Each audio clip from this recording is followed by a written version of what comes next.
You see? We have a buko.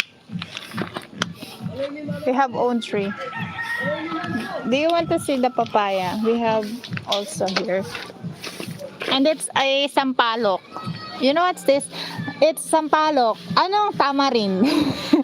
See, it's tamarind.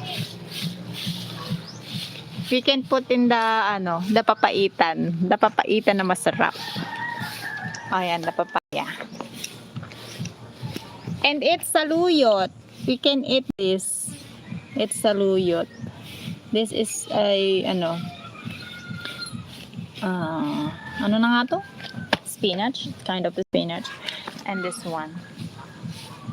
And this is a sweet potato. Yeah, sweet potato.